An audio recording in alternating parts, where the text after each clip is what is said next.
All right, so welcome back to Race Day Stories from a Hotel Room. This is live and fresh from, we are in Columbus, Ohio, but the race was Ironman 70.3 Ohio in Delaware, Ohio.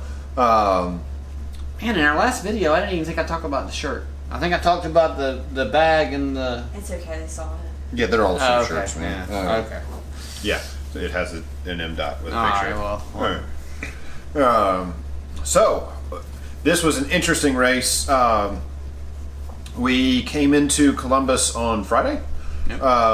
And, of course... Our first experience in Columbus is picking up our luggage, because, I mean, that's what you do. And we're always concerned that our bikes make it, and that they make it in one piece. Yeah. And so the Columbus airport, they came out this set of double doors, and the first two bikes were not ours. And we were like, 0 for 2.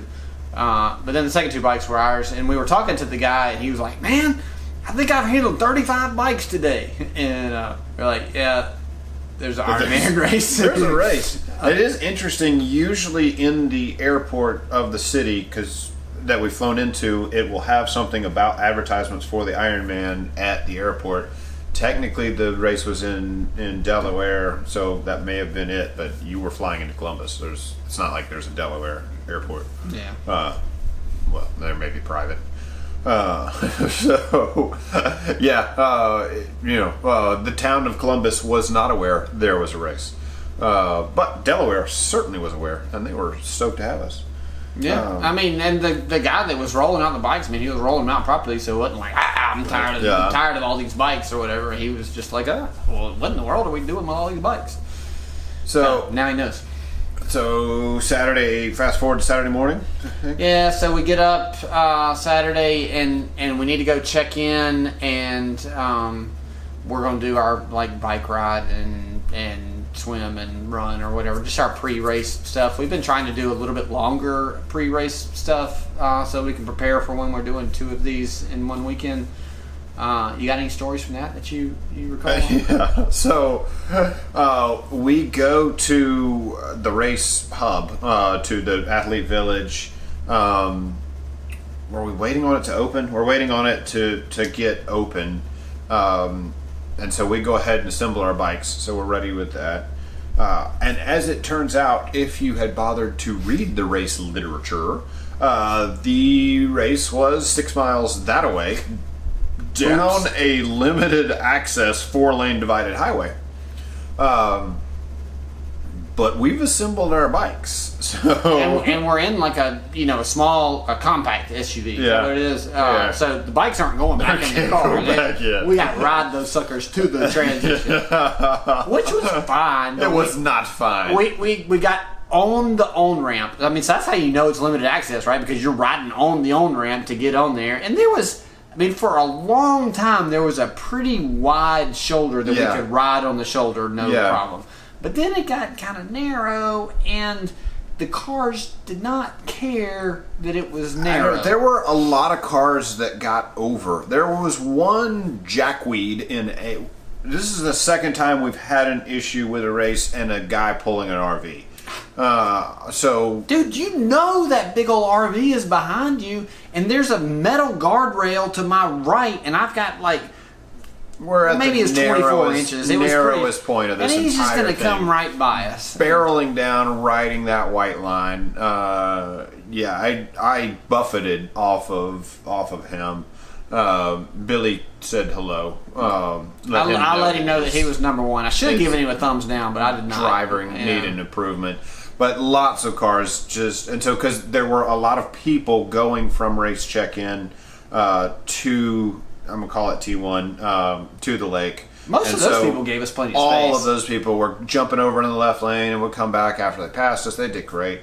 A lot of the locals would jump, would halfway over into the other lane and come back, and we really appreciate that. There was even a tractor trailer that slowed down behind me until there was room in the left lane, then got all the way over in the left lane and went up. That's what you're supposed to do, people. We were the only 2 idiots that rode our bikes. I can guarantee you. No, I saw one other person. Correction. Cindy says she saw one other person. So I saw people Sunday morning riding their bikes, but we'll get to that story in a minute. But apparently there were 3 idiots riding their bikes from race check-in. So we swam. So I mean, at race check-in, cool fact. We did a race 2 weeks ago, Muscle Man, in New York, and we knew. But got to see the race. The race director is the exact same guy for both races, so he remembered us. We got a picture. He was like, "Oh yeah, now I know how to fill out the paperwork for us." So that was nice. I mean, it's nice to be able to see people over and over again because they remember you. In fact, Sydney saw Brant, which we saw him at. We've seen him at several races. He was race director for Blue Ridge, but he's done other roles within the Ironman races also. So, and it's cool for him to recognize us or people to recognize us and us to recognize them and be able to say hello. So that's kind of neat. I guess the more we do, the more people will see. I'm with you. So anyway, we get to the thing. That was our bike. We decided that was going to be our bike ride. We go check in our bikes and then we go hop out on the swim. And it's a state park, and so there's other people swimming, and so we do the best swimming that we can do. But there were no real stories from that, I don't think. No, other than that water. I get out of the water and I look like Swamp Thing. I'm just brown. It's like the suit is a filter that catches all the dirt and lets all the water go through. Oh man! So we looked very dirty, and then of course got our 5K in.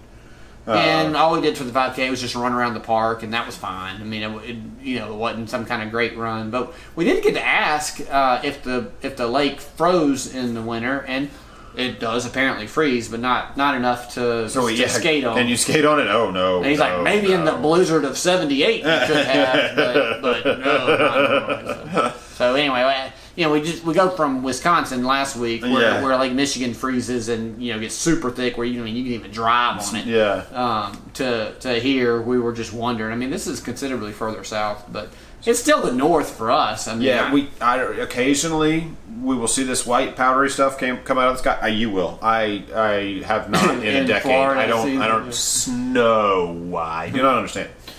So. All right, so that was the run Saturday. Anything else happened on Saturday? It's kind of a quiet day, I think. I mean, we came back. We had some Donato's pizza. Yeah. So trying different pizzas. This is a chain that had come south. I remembered it from high school. McDonald's bought it, and apparently something didn't work out because they only kept it for like 4 years. They closed it, and it's now back up here. Yeah.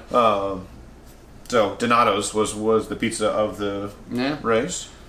All right, so hop up. This is where the good stories come. Hop up Sunday morning at 3:30, 3:50. 3:50. 3:50. So we're staying 30 minutes away, and we're we have to go drop off our stuff at T2, and then we have to catch a shuttle. So we have to park, and parking was not obvious.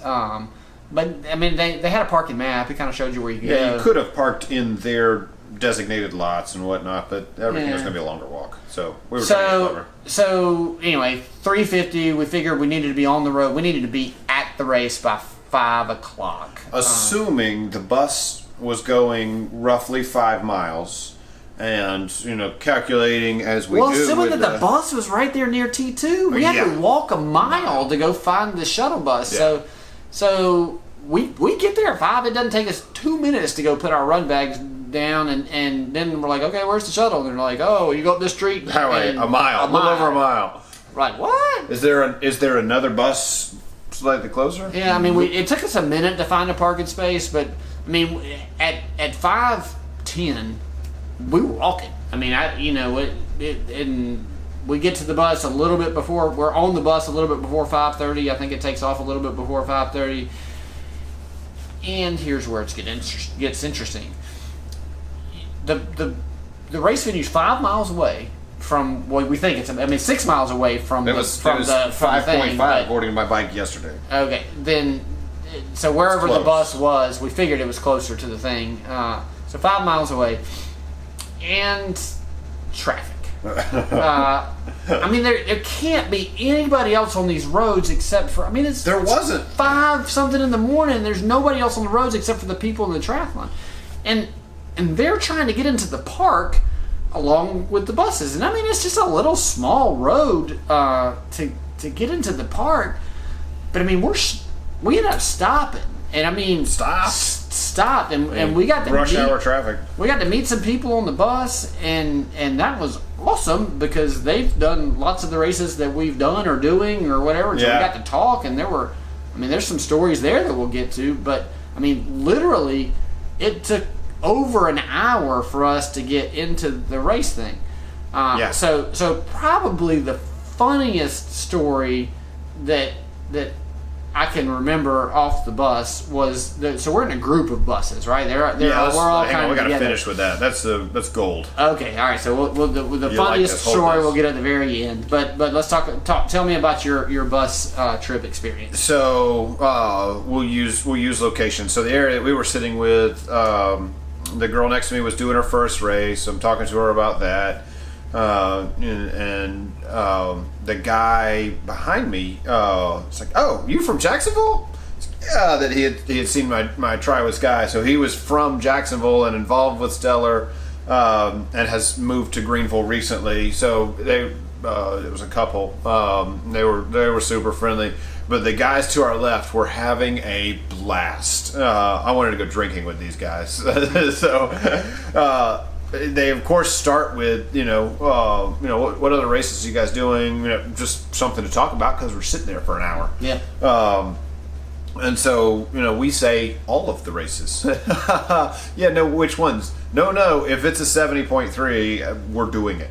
And go through the story.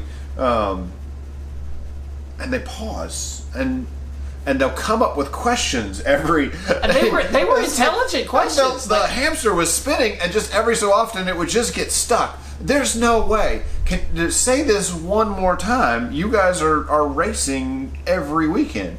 Yes, until Thanksgiving is the plan. How did you sell this to your wives? And so Sam's over there. Well, I sold it to my wife because we're doing international stuff. International? Y'all going international? Yeah, we've already been to Austria and France, and we're heading to Spain and Australia and Egypt, and we're doing all kinds of international stuff. Wow. Okay. No kids, right? Oh no. Yeah, I got a 4-year-old and a 2-year-old. Oh. Yeah. Just a minute ago, you were crazy. Now you're insane. You bring these kids with you on these said trips? Oh man, so that was I'm gonna call them Lansing and Detroit. So hi guys, we had a blast, and thank you so much for making it entertaining. So we're swapping stories and races we've done, and we look out the window, and Billy will enjoy this story. So the bus in front of us stops. So I mean, we're all stopped.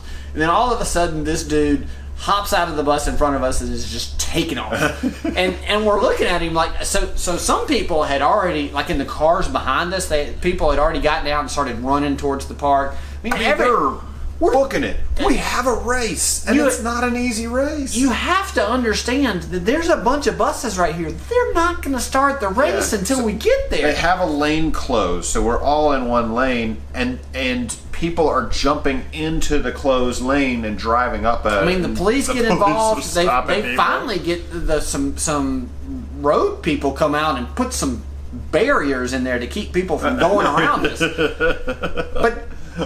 But if you've done a race like this before, I mean, the poor girl beside Sam had to have been like, super nervous. It was her very first time. And am I going to be able to get in and do transition? Yeah, so they're asking. Yes, you're going to be able to get. They're not going to start the race until we get there. There's whatever it is, 300 people. We're watching our watches, and transition closes at 6:15, and so they're over there. So transition closes in 10 minutes. You can't even see the park. We're not even close. Transition closes in 5 minutes. The race is going to start in 15 minutes. So anyway, we're sitting there, and there's this like levee. I guess. So it's a grass kind of dips down and goes up and then goes over, and you can't see anything.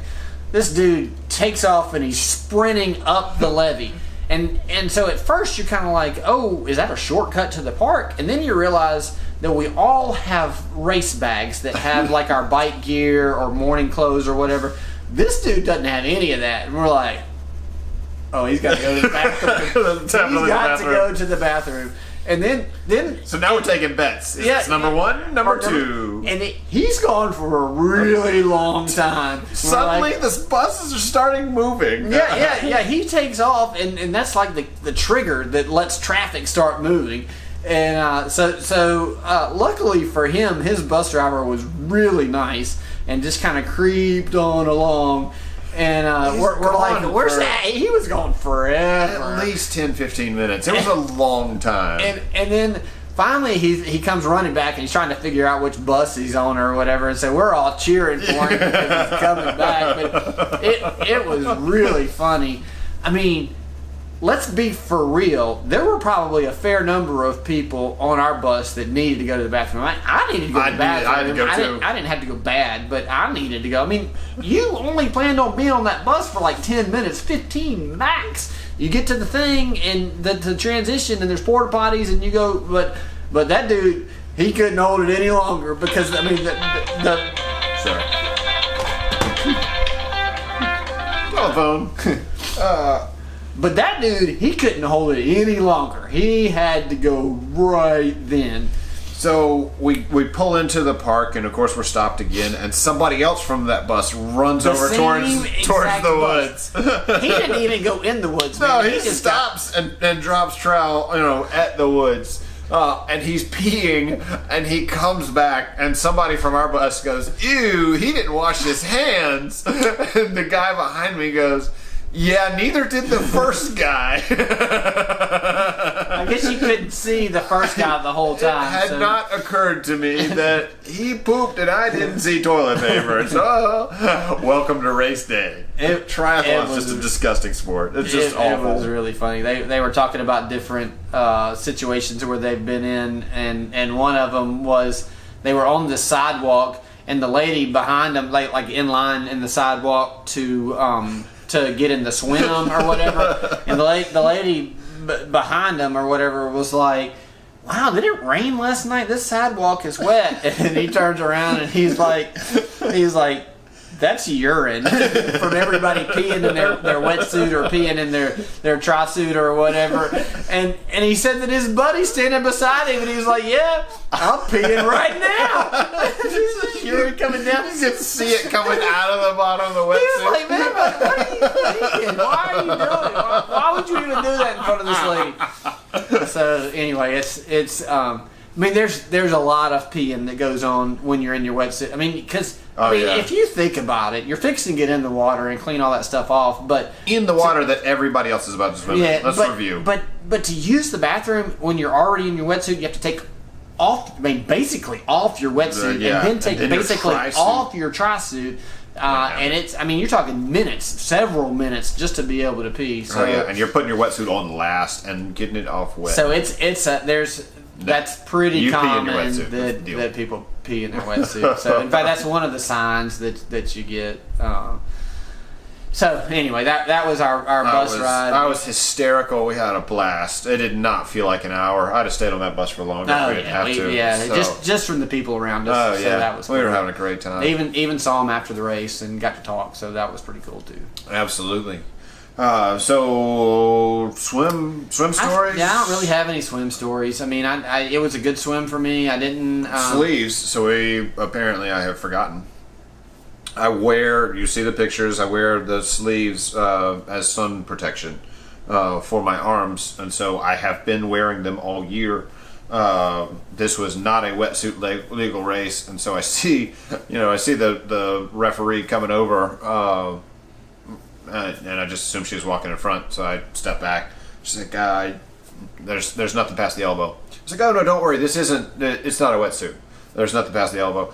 This is for sun, not for swim. There's nothing past the elbow." I think I had to get all of my words out before I could actually hear what she's saying. But very friendly, and they're like, "This is okay." And as soon as she said nothing past the elbow, and I realized that it wasn't a wetsuit legal race, I'm like, "Oh yeah, that's the rule." Yeah.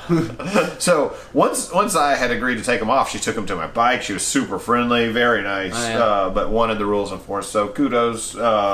That was really early while we were in line too. I mean, she could have waited until we were about to hop in the swim. Because I did not have a plan. And she took them. It was. So I see her again on the run. I don't know whether she remembered me or not, but I said, all of those people up there in front of me are cheating. I just need you to disqualify them. Yeah, no problem. So she had a good sense of humor. So I come back and I see her on the second loop. I was like, hey, what? I thought you disqualified. She's like, no, I'm gonna let them at least cross the finish line. They're all disqualified. Don't worry, but yeah, you just at least let them get a medal. At least she had So that's fun.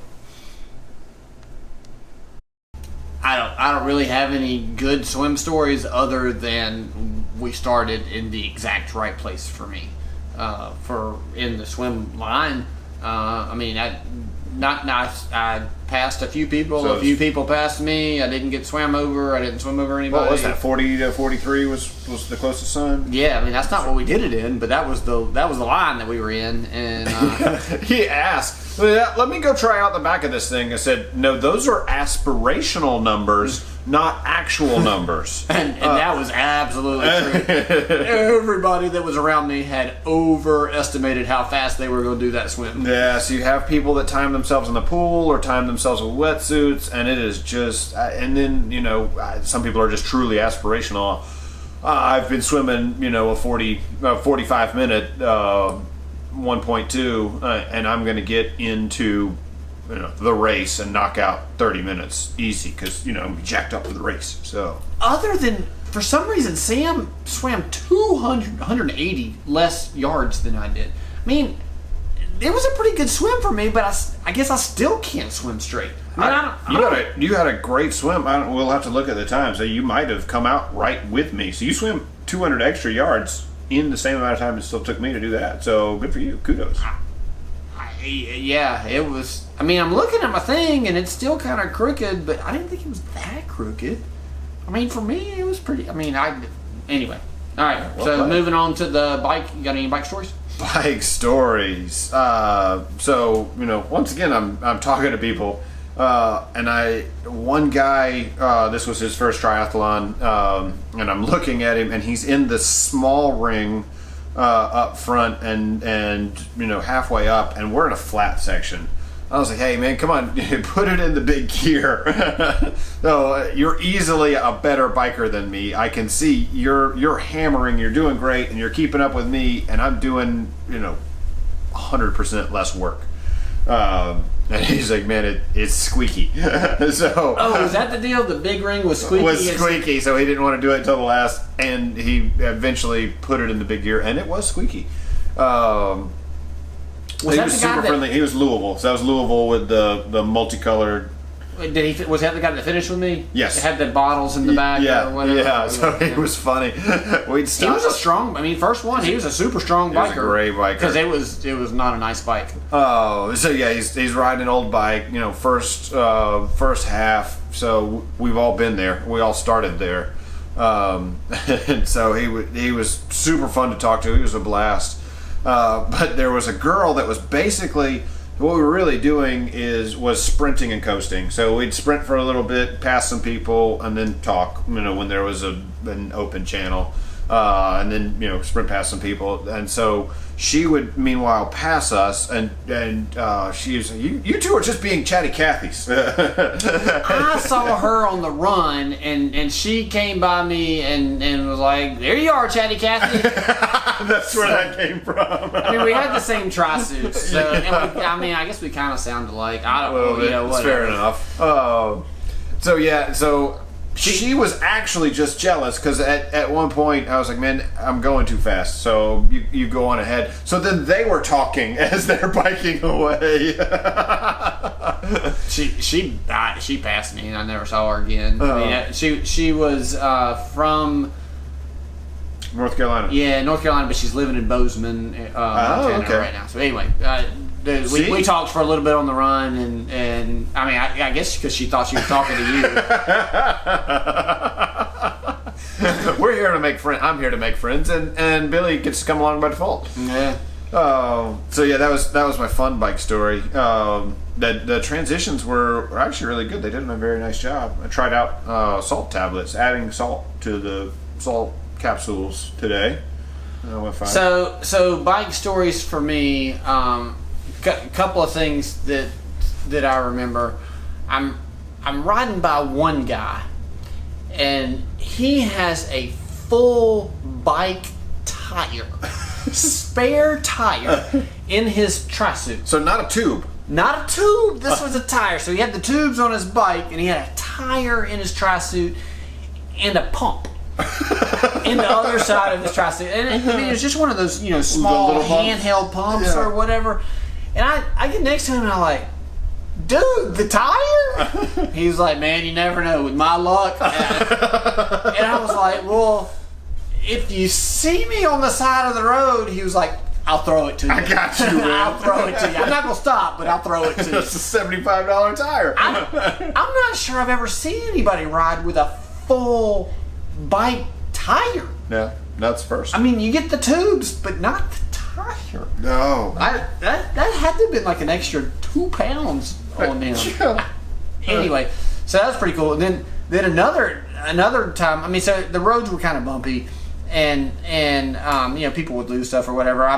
I'm riding, behind the guy, kind of coming up to him, and he goes over a bump, and I hear a ting, ting, ting, ting, and it was something came off his bike and was rolling down the road, and I'm like, oh, that's not good. And he's like, no, that's not good. He's like, what was that? I was like, I don't know, man. It was some small metal piece. He was like, I don't see anything missing. And so I'm riding by him for a second. I'm like, I don't see anything wobbling, so I guess you're okay. Yeah, until he needs the brakes. That's what's about to happen. Yeah, I mean, I wanted to tell him, well, why don't you try shifting gears? But then if I were to tell him that and the whole thing comes apart, well, now it's my fault. So I was just like, I don't see anything wobbling. I guess you're okay. Stay in that chain. We were not near the end at all. He was going to be riding whatever that metal piece was. He was going to be riding with it without it for fine. a long Lots of time. bikes have extra pieces. It's kind of a normal. They slap on some extra stuff. Yes. Fine. Let's see. I passed a couple of girls with goggles. Like one was hanging from her handlebars, and the second was in her back pocket. Like from the swim. I was like, I have to ask. Are you just really attached to those goggles? She's like, no, I stupidly put my bike bag in my morning of bag. Oh, so she couldn't leave them. So she's like, I didn't care about the swim cap. I didn't like the goggles, though. I wasn't going to throw those away. So she biked 56 miles with goggles. And knowing my luck, I'd have forgotten that they were back there and run with them, too. It was a really even bike. I mean, so it was rolling and everything, but I don't think I had any splits that were over like 15 minutes, 10 seconds. I think I only had one that was like 15 minutes, 10 seconds. All of the rest of them were between 14 and 15 minutes. And that's 11 splits. I mean, a split is every 5 miles. My watch will beep and tell me how long it took me to do it. And I mean, you never have that. I mean, maybe on a flat ride you would, but even on flat rides, usually you have like a headwind or something. Somewhere. I mean, this one, for every split to be within a minute of each other was pretty Impressive. Unusual, especially since it was kind of I mean, I wouldn't say it was hilly, but like rollers or whatever. Small hills, small rollers. So that was interesting too. But anything? I mean, my bike didn't fall apart. The 90 pounds on the bike seems to be the deal. I did see several people with flat tires. Yeah, you saw the special needs. They didn't have Vespas this time. They had full cars. Oh, yeah, they did. That car and a truck. I never saw an official. Not one time did I ever see an official on the bike. So guy passes me, and he's like, it says something. And so I was like, oh, come on, I'm going to draft off of you. And not 2 seconds later, I was just joking. He was passing. Not 2 seconds later, does the official come up? I was like, oh, I sure hope they didn't hear me. So he's laughing, and then they start talking to him. I was like, man, that's the cleanest pass I've had all day. I don't know. They didn't ticket him or anything, but they talked to him for a good couple of minutes, and I couldn't catch him to find out what they had said. But he thanked them, and they drove off. So I saw the one official, and they talked to the guy. I'm not sure I've ever been in a race. I mean, maybe the White Mountains race where they didn't even have officials. Yeah. But good, that was self-officiated. But the. No. I mean, I always see officials, always. Yeah. So I just whatever whatever group I was in Was- was just it. I suppose. I mean, I wasn't drafted. I wasn't doing anything that I shouldn't have been doing, but I did notice that I didn't see any officials. Yeah. If I could have caught up to them, I'd have drafted. But Any other bike stories? no. So let's move on to the run. So the run. So I had a really good swim for me, and a really good bike for me. Yeah. Oh, this might be a PR race. Ooh. I wonder how fast I can do it. So I'm doing all the calculations in my head. Well, if I do this amount on the run, then I can shave 10 minutes off of my time. If I do this amount on the run, I can do what pace do I have to run? And so my style is I do the first 5 miles the same. Mm-hmm. I have a particular effort that I run, and it's just a feel. It's not a time or anything, but I run 4 minutes and I walk 1 minute and I run 4 minutes. I do that and I've been doing that pretty religiously for the first 5 miles, and then you can make a determination after that 5 miles of how it's going to be. At mile 1 or 1.5, I knew it wasn't going to be a PR. It didn't even matter. And I'd actually run that first mile and 1.5 and actually a pretty good time, but it didn't matter. I knew that it wasn't going to be a PR. Now, I've been having hamstring tightness, which has moved to my back, and I actually pulled a muscle in my back this week. And so I've been nursing it and stretching and trying to get all this worked out. And I would love to blame that on my back. The run. The lack of the PR on the run. My back had nothing to do with it. Not a thing. It was muggy and hot, and it was just like Yeah. So I had to adjust. I mean, the whole run I'm adjusting. Well, can I do it in this time? Well, that's not a PR, but can I do it? Well, no, you can't do it in that time. Well, can I do it in this time? Well, that's not even like your top 3 scores. Whatever. Finally, it's just like you get to mile 10 and you're like, oh, thank God, I got a 5K left and this race is going to be over. And that's pretty much how I felt. I mean, it was a very enjoyable race, but I was glad for it to be over. On the run, I had a fair number of people talk to me, and I even had one guy from Eagleman. So I passed a guy in Eagleman. It was his first race that he'd ever done, and he was. And I saw him, so I passed him, and we talked for a little bit, and he knew what we were doing, and he catches me on the run at this race. He's like, hey, man, I saw you at Eagleman. I was like, hey, man, what are you doing? Because I'd seen him at the finish line at Eagleman, and he beat me. I mean, even though I passed him on the run, he had started the swim way after us, and so he actually had a better time. And he's like, well, I did this. And I'm like, no, I've never, this Eagleman was a PR for me, and I've never run as fast as you did. Yeah. And so, I was trying to give him some encouragement or whatever, being his first race. And so on this race, he's like, hey, man, I saw you dig him. I was like, oh, hey, man, how's it going? So I got his name, Eric. Hey, Eric, how's it going, man? Anyway, he was talking. I was like, oh, man, you're doing great. You're about to blister me on this run because, I mean, this was at like mile 5. Yeah. I mean, we weren't even. Yeah. It was early. And I was like, man, you're doing great on the run. I said, you gonna be able to get a place in St. George? And he was like, nah. I was like, oh man, you're doing so good. I said, they're giving out 200 spots. You'll probably get it. He's like, I don't even qualify. I started in a wetsuit. And I'm like, you started in a wetsuit? So in order to wear a wetsuit, you have to start at the back. So he started last in the swim so badly, and he's passing me so bad, and I'm like, oh wow, I said, strong bike. He was like, yeah. He said, at Eagleman, he said, I was doing 24, and I think that was too fast. So I backed it down to 23 for this race. I'm like, 23? Good Lord, that's what very experienced triathletes do. I've never done 23 in my life. I don't even think I've ever done, this was probably the fastest I've ever done a bike, and I think it was like 20.7, which was like super fast for me, and he's over there, backed it down to 23, so... Anyway, way to go, Eric, man. I think even if you had swam slow without a wetsuit, you would have got a spot in St. George. But plenty of people talking. We're down on the back of our triathlon suits, we've crossed off 2 full lines, and we've crossed off one more on the 3rd line. So you get a lot more questions about what's going on, what are you doing, those kinds of things. And everybody's been super encouraging, like, oh wow, man, that's great. I mean, as they're passing, I mean, because that's what they're doing. They're passing. You're like, hey man, what are you doing? Yeah, what's on the back of your shirt? Oh, that happened.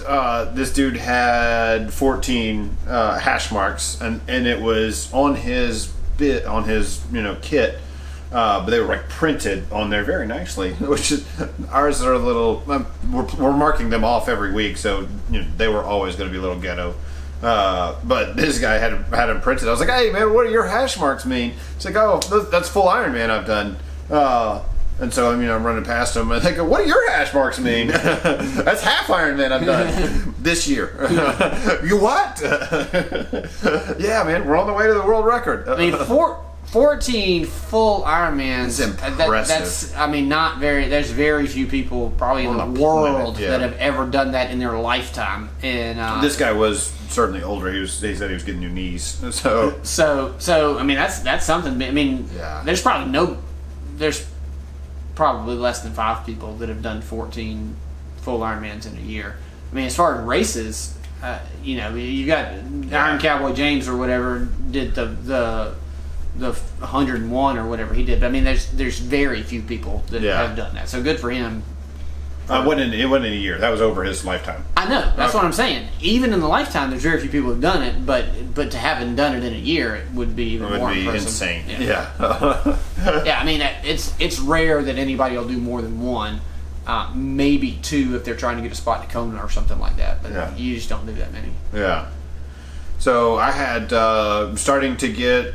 There's long enough between races that people are starting to show back up again and know who we are and hey, I talked to you at so and so. Hey, it's good to see you again. Forgive me. Well, that was 5 or 6 races ago. I just go with it.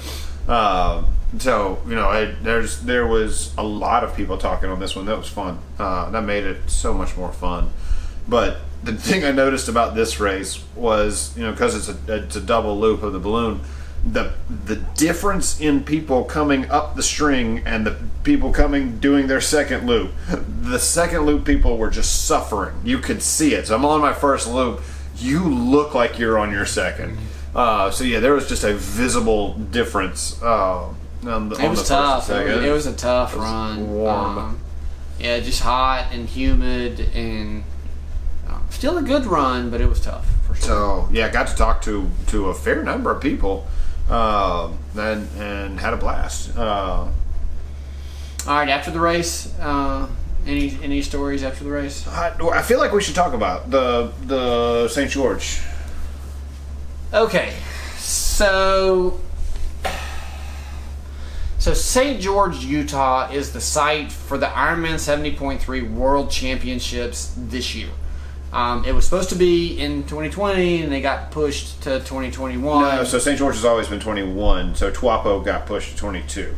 So 2020 World Championships was supposed to be in Taupo, New Zealand. Got pushed to 2022. St. George has always been 21. No. I would to make a small wager. How much? I don't know. $5. The gentleman's bet. No, because I remember doing the video to qualify, and I said that next year it's in the U.S. in St. George, Utah, and that might be pretty popular for people in the U.S. to get to. But the next year was in New Zealand. That's a little bit further away because I was giving people advice on how to get. So it was 2020 New Zealand, 2021 St. George, 2020. Now it's 2022 New Zealand. Nope. Okay. We have a bet. You've now seen it. I feel like we should bet something other than money. It was $5, man. No, I just want to come up with something embarrassing. You have to shave half of your head. I need a haircut anyway. Anyway, what are we talking about? All right, so St. George. We're arguing about these stupid little details. But anyway, so St. George, they're giving out 200 spots. So first of all, they usually cut it off at the end of June. So that to get the World Championships for that year, they usually cut off at the end of June, and it's usually 40 spots per race. Well, 50 if you're the host country continent. Okay, the all of the European people they've given deferrals to, so they can, I guess, defer to New Zealand. Is that the deal? Correct. So they could do St. George, or they could defer it. And since COVID restrictions in all the Europeans are different than the U.S., almost everybody has deferred. So they're trying to fill up the race. I mean, they need 6,000 people in the race, 3,000 women and 3,000 men, and so they're giving out 200 spots, and they've been giving out 200 spots the entire time we've been racing. Yeah, since May or whatever. So. But now, it used to be that it was 200 spots, and they did the roll down via email. Yeah. And did you ever get a single email? I never got an email from We were like 5 races deep. I've never got an email that I didn't get a spot. So we always said yes. They would never. I think they only give you an email if they you were supposed available. I thought they were supposed to. Hey, it's closed. Oh. Well, whatever. It doesn't matter. We hadn't gotten any emails, but the last 2 or 3 races. It's on site, so you have to be there to claim your spot, which makes sense because we're super deep into the season. They don't want to spend a week or 2 weeks or whatever trying to get everybody in. So Muscle Man, I mean, it was 1,000 people in the race. They were giving out 200 spots. We absolutely would have qualified. We were trying to make a flight. We would have gotten a roll down slot. I don't know qualify. Well, I mean, that's qualifying, right? Yeah, that's getting would you have gotten a spot. We're trying to make a flight, and there was no consideration really because we're already signed up for 2 races for that weekend. So we would have gotten a slot, but we're already, it wasn't really consideration. We're already signed up for 2 races in that weekend: the Bear Lake Brawl in Idaho, isn't that what it is? Yeah, or Crawl that's exactly or Brawl or what? Okay, and then Maple Valley in Washington. So the Bear Lake Brawl one is the one that's on the same day, Saturday. Maple Valley is on Sunday. So, for me, I'm looking at it and I'm like, well, would you rather do the Bear Lake Brawl, which is, I'm sure, a fine race, and we've never done it before, or would you rather do the World Championship? I mean, that's a cooler story. No argument. And it is a cooler story. So we're like, all right, well, we have time this week. We're not trying to make a flight. We can stay for roll down and see if we get it. There's 2,000 people in this race with the same 200 slots. But it was a tough race. It was a very difficult and the race. thing that we've learned about tough races is when it's a tough race, people like to go home. They don't want to hang around. They don't care about awards. They don't care about anything. All they want to do is get home, get a shower. And you're late into the season, so if you wanted a St. George spot and you're any good, you probably already have it. Yeah. So we're like, all right, well let's hang out and let's. We did all kinds of math and, can we make it work? And yes, we actually can make it work because we could fly out of Las Vegas instead of Salt Lake City. And, because we got to get from St. George, Utah to Seattle, Washington overnight. Yeah. And how do you do that? So anyway, finally we're like, all right, well, we'll do it. We're sitting at the table, and I'm like, there's less than 200 people here. We're gonna get a spot. So we could have absolutely had a spot. And like, well, the downside to doing a world championship race is they make it hard. So St. George would be the hardest race that we've done all year. Yes. Right? I mean, just the amount of elevation gain plus the amount of elevation gain on the bike plus the amount of elevation gain on the run would have been the hardest race that we've done. That's all year. right. My complaint with a lot of races is they'll go find the steepest freaking hill they can and then design the rest of the course around that. For the World Championships, that's a fair thing. You're trying. That's what you do. the best of the best, so you may as well make it hard because it's the same distance. It's the same 70.3. Mm-hmm. And so, like, all right, we're gonna get a spot. Do we want it? And ultimately, what we came up with was it's been important for us to make Augusta the 25th race because it was the first race for us. Our family can be there. It's in Georgia. Augusta has been the race. I mean, ever since Yeah. the beginning, Yeah. we planned out the whole year. I mean, we've added races. We lost Des Moines, so we found another race that we could add, doing a double in the weekend. Canada too. Yeah. Mont Tremblant. Yeah. So anyway, we're trying to set the world record when we do the Ironman Augusta 70.3. And the St. George is the weekend before. So you'd be doing St. George, and then you'd fly to Maple Valley, and you do it. And there's no doubt we could finish St. George. I mean, although it would be the hardest race we've ever done, we've done hard races before, and that would be something that we could do. We'd probably finish dead last because you wouldn't want to push it on that. No. And it's the World Championship, so everybody's good. So but that wouldn't even bother us to come in last. Just to say that you did it would be pretty cool. Yeah. But you just did a brutal race, and then you're flying to do a double in Maple Valley. After having done 2 doubles. Yeah, I mean, that's going to be the 2 like weekends before are also both doubles. So we were like, all right, it's enough. It's enough that we could have done it, and we're already signed up for this other race. It's an easier race. So that's what we decided. We said we could have done St. George. We know we could have gotten a spot. But the risk of not being able to losing Augusta was really what sets it over the edge. If it was the week after Augusta, I think we would have done it. You know, the moral to me was our goal is to get as many races as possible towards the world record. So our goal is the world record. And so while competing in the World Championships would be amazing and an incredible opportunity, and hint, hint, Ironman, I'd love a Twapo spot. But, you know, that's not the goal. So when you guys are doing your stuff, you know, focus on your goals. And so, you know, there will be opportunities along the way that you will have to turn down to be able to focus on whatever your goal is. So, you know, that's what I feel like we took away from this was we're focused on the world record, and we're focused on getting as high a number as we can towards the world record. And so why take a risk that you get hurt doing a hard race or blow yourself out doing a very hard race when we've already made this difficult enough on ourselves. We're doing back-to-backs. Which I'm sure it's been done before, but not like this. You know, the current record. Of course not, because we're setting the world record. The world record is 24. You could do it every other week for a year and get that number.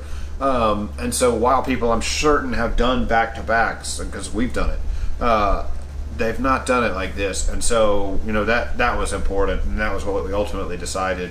You got to just focus on, you know, pick your line and stick to it, and that's what makes a good race and a good racer is focusing on, you know, what's the ultimate goal here. You know, maybe I can push something a little bit, but am I going to lose something else because I've done that? So that's what I take away from it. Ultimately, the deal is in the record book. It says how many races we've completed. It does not say which races we completed. It would have made for a great story. That would have been an amazing story. I mean, can you imagine showing up in Maple Valley with the St. George shirt the St. George backpack and shirt? Because the World Championships, after we went to South Africa, the swag is a 10 banana. Yeah. It's amazing. It's second to none. And they do an amazing job with the world record. With the World Championship stuff. So we really would have loved that, and hate to miss out, but you know, we have picked hard races, and so hard races don't scare us. You know, Blue Ridge is nasty, and I think we're signed up for some of the toughest. Spain is one of the toughest in the world, and so you do hard races. Don't ignore those, but stick to your, you know, what you're going for, and we did all of this thinking up front, and so yeah. you know. I mean, it was kind of disappointing when we came to the realization that we weren't going to do the World Championships, but we kind of come to that realization before, and it's just kind of reinforced it. So it was, you know, it was gonna be something that would make for great stories, but the risk reward is just. Have we it's told not that there. story? So the you called me about St. George. We told that story before. No, I don't know. What's So the story? you I don't even call me remember the about story. St. George and say, "Hey, man, when is Idaho?" And we go over that weekend. Hey, St. George is on a Friday. We could do 3 that weekend. We could get 3 that weekend. I was like, "Oh, that'd be actually its own world record." There's no way you could get more than 3 in a weekend. Yes, I'm absolutely in. So I'm starting to do the research, and as it turns out, the girls' race is on Friday, and no matter how badly I'm certain we could protest and ask, we're not girls, so we're not going to be able to race as girls. So I'm certain that that's out there.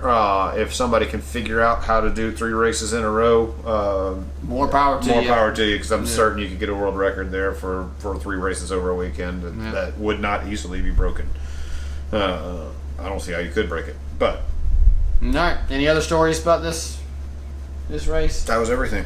Yeah, I mean we're fresh off that. The St. George turning down the St. George opportunity, but it's nice to know that we could have done it if we wanted to. Yeah.